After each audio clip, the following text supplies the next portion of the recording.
set. What you are about to hear is not the work of a CBC technician gone mad.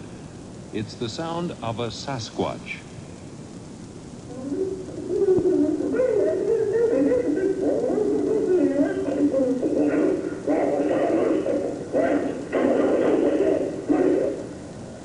Sasquatch, the anthropology of the unknown. It was under a grove of trees in a place called Kelso Valley in Mojave Desert area, California. And it was just a large, dark, very black object. Trees were absolutely still. The dog that was with us, a big German Shepherd, was scared to death. We didn't realize what it was at the time. Around midnight, we heard three distinct cries, not cries, but it sounded like a bird you might expect to encounter in the Amazon or the African jungle. I didn't even think about this big hulking figure. I thought I was letting myself get spooked. The next morning, I checked over the area 3 different times, could come up with absolutely nothing. So I more or less disregarded it until 1976, when John Green came down. He played a tape recording for me that was made at Puyallup, Washington in 1975, and it was the same bloody sound that we had heard in 1973. The Anatomy of a Sasquatch is the first of 5 programs based on a rather unusual conference on humanoid monsters held at the University of British Columbia in 1978. It is prepared and narrated by Radio Canada International's Susan Lumsden, who attended the controversial sessions on that elusive Pacific Coast creature known as the Sasquatch, or Bigfoot. The conference was organized by the university's Museum of Anthropology, and while there were the predictable anthropologists and professors in attendance, they seemed to disappear into their tweeds when compared to the flamboyant Sasquatch hunters striding in and out of the hall in cowboy boots, Stetson hats, and checkered bush jackets. Of the 150 delegates, about half were academics, and the other half divided equally between the hunters and the press. It was, after all, the first conference ever held on the huge ape-like creature that allegedly dwells in the Pacific Coast rainforests in British Columbia and the American states of Washington, Oregon, and California. In this first program, you will hear some of the leading Sasquatch hunters, or active investigators as they preferred to be called, describing their evidence for a Sasquatch. The most avid veteran is Rene Dahinden, a short, weather-beaten, and amiable inhabitant of Richmond, British Columbia. He tells his story now. I came from Switzerland in October of 1953. I was 23 years old. I was working on a dairy farm in Calgary. And one night, supper time, we were listening to the radio. And there was an announcement that the Daily Mail newspaper in England sponsors an expedition to look for the Yeti in the Himalayas. And I said to the farmer I worked for, wouldn't that be something to take part on a search like this? And he said, well, you don't have to go that far. They got them hairy things over in British Columbia. And of course I thought he was fooling. But this is really the first time I heard of the Sasquatch at the beginning. I thought at the time, I had no experience or qualification or even anything to evaluate anything which was told to me. Somebody said they saw a Sasquatch. Obviously they did. That was all there was to it. And I figured in 56, I go out there, grab him by the tail, and bring him home to mother. You see? Well, this is 22 years later. I'm still running around out there trying to grab one. And of course, my name is Rich Grumley, and I am the remaining founder of the California Bigfoot organization. First, it was a hobby, and then I guess it became the magnificent obsession. And I've been doing this type of thing for 21 years, research. I have participated in or led slightly in excess of 800 expeditions into the bush on this type of thing. I've been more or less actively engaged in tracking down reports, tracking the creatures, et cetera, for the last 9 years. At the very beginning, the first 10 years, we knew all about it. I met John Green from Harrison Hot Spring. We knew all about the Sasquatch, the sighting pattern, where they are crossing the road, at what time of the year. Of course, it was all nonsense. But, you know, we had a little bit of data, and we fooled around with it, and bingo, we knew it. Today, we don't know nothing.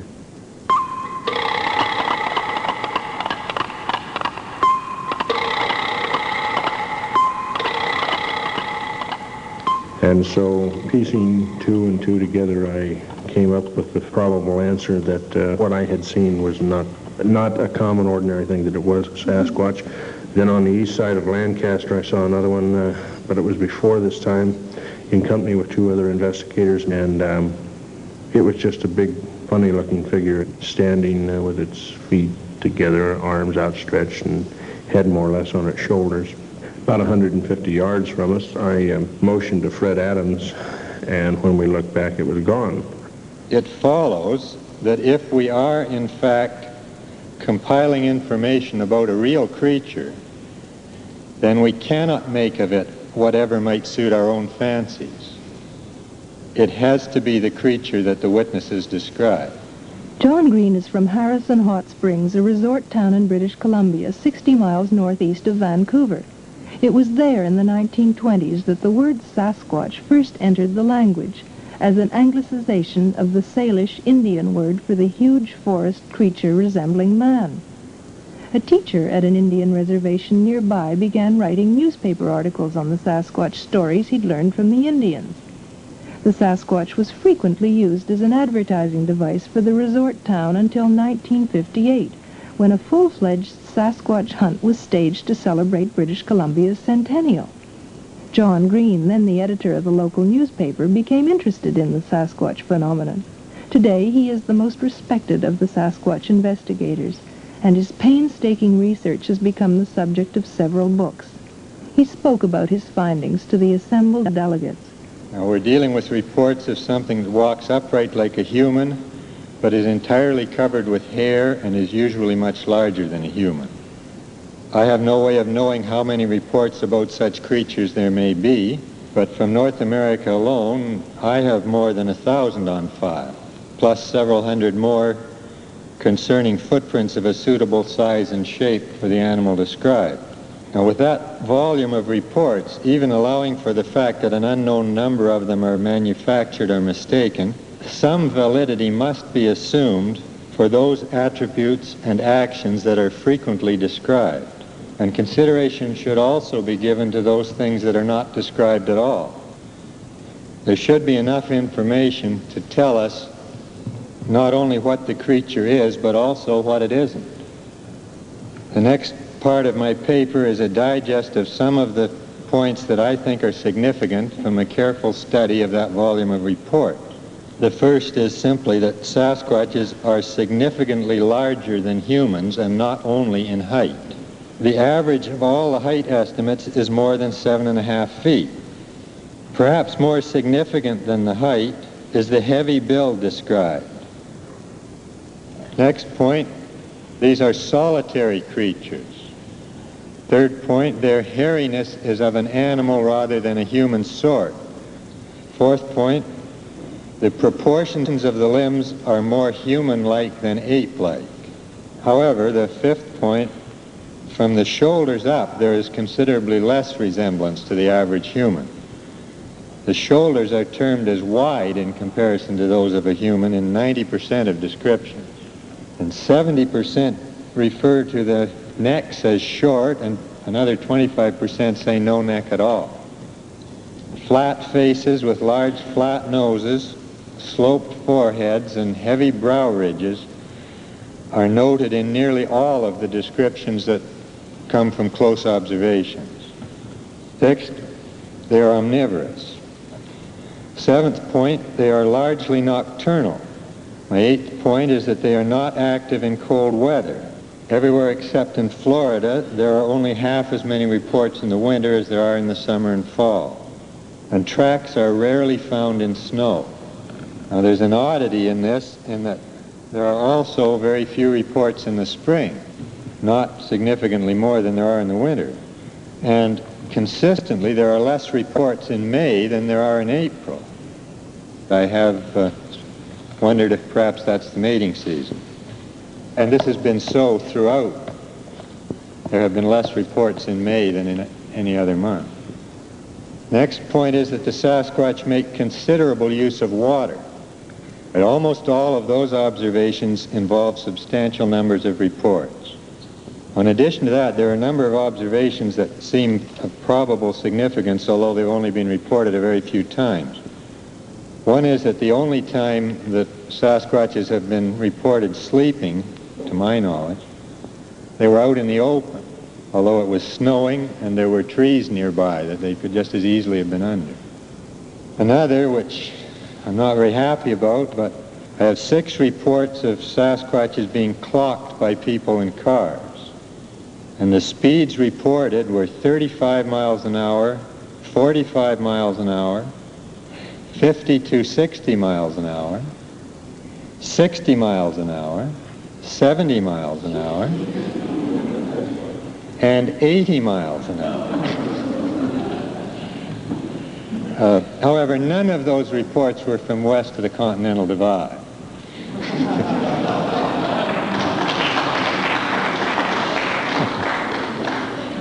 I have 6 reports of Sasquatches shaking or hitting vehicles, 5 of them jumping on vehicles, and 5 of them pushing at or slightly damaging buildings. For those of you who think they're very intelligent, when they try to push a building down, they seem invariably to push it from the corner, which is probably about the worst place. I have 8 reports of Sasquatches seen throwing things at people, but without hitting anyone, and 17 of them chasing people, but without catching anyone. Maybe the people really speed up under those circumstances.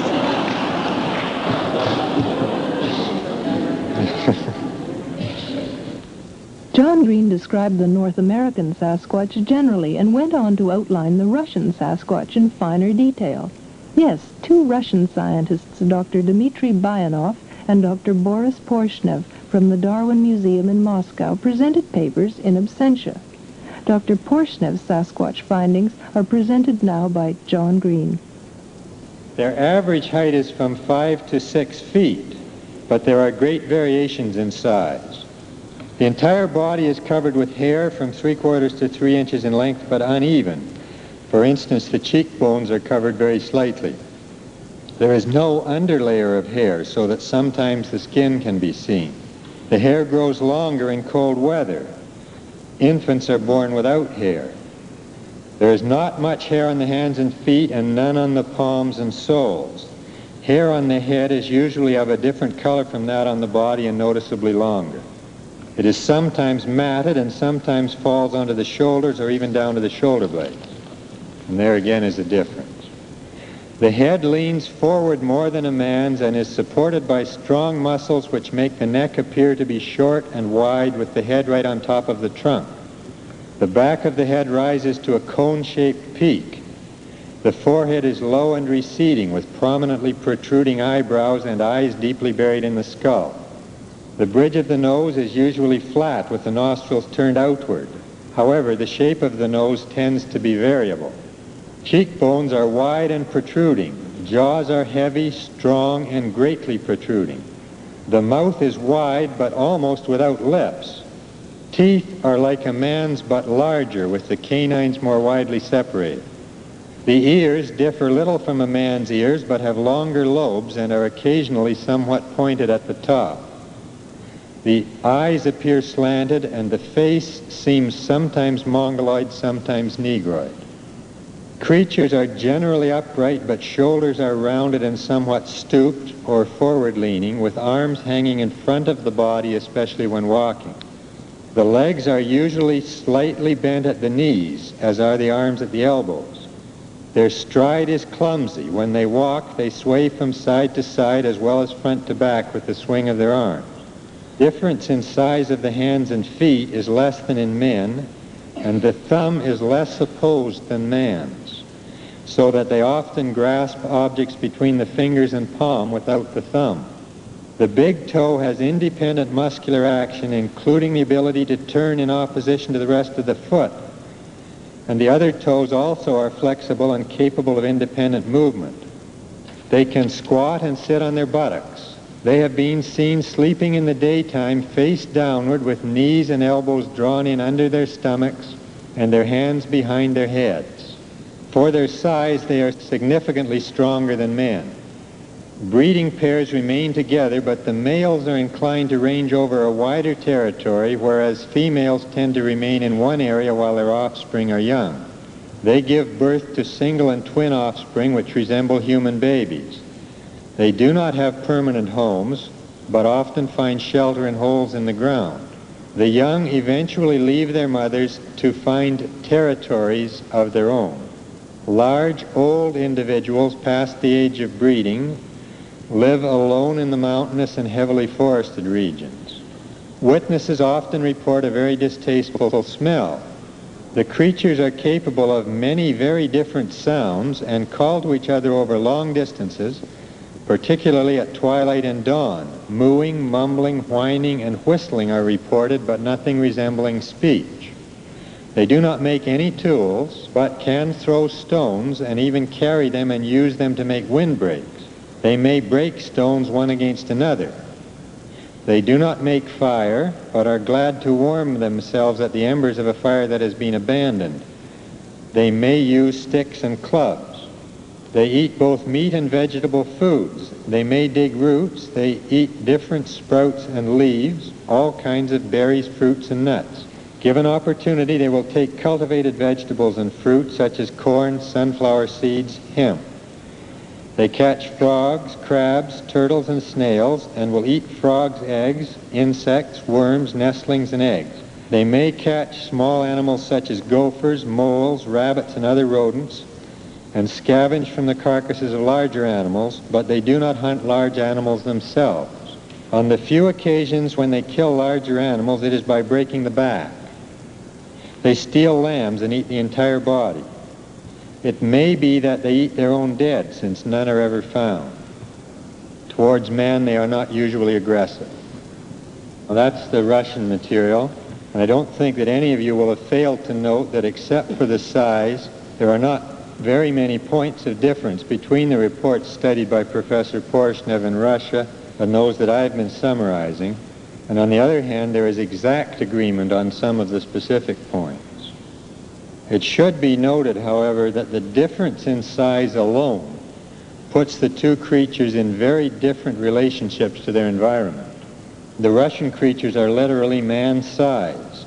They're said to be stronger, but not heavier. We are dealing in North America with an animal that, besides being taller, is proportionately bigger in both dimensions. Now, I've given this information from my files in order to draw conclusions about the nature of the animal described. And the Russian information, even though it may refer to a different species, or even a different genus, or a different family, still would generally support most of the same conclusions. One conclusion is that the Sasquatch is not normally a dangerous animal. There is nothing in its record to suggest a species that preys on humans or that tends to attack them for any reason. In fact, if those people who tell of being grabbed or picked up are telling the truth, it is a creature that makes very restrained use of its strength in its infrequent contact with humans. However, there is one thing that should be borne in mind. It is not actually very uncommon for humans to disappear in wild areas. And it would certainly have to allow for the fact that a lone human attacked by a Sasquatch would tend to disappear. My second conclusion is the one where a lot of people are going to disagree, and that is that the relationship between the Sasquatch and Homo sapiens has not been proven to be any closer than that between our own species and the other great apes, except in the shared posture and means of locomotion. I'm not saying that it isn't closer, I'm just saying that I do not find in this record anything to establish such a conclusion. There is nothing to indicate that it is in any way a missing link in our evolution or any kind of a near human being. With the exception of the upright posture and the loss of hair, man's differences from the other primates are mainly in his head. And those differences obviously result from a radical departure a very long time ago from any of the normal primate lifestyles. While all the other species of primates have relied on physical abilities and on instincts to hold a place in a competitive world, man has shifted his reliance to his brain. And somewhere along the line, he learned to increase very greatly the effectiveness of cooperation through verbal communication of ideas. And, you know, this is not a small difference between creatures. This is an absolutely fantastic thing. John Green's belief that the Sasquatch, when found, will have more to do with apes than men is supported by one of the few academics in the field. Dr. Grover Krantz of the Department of Anthropology, University of Washington, was in the audience, and I asked him if theories of evolution would be revolutionized if the Sasquatch turns out to be man's nearest primate relative.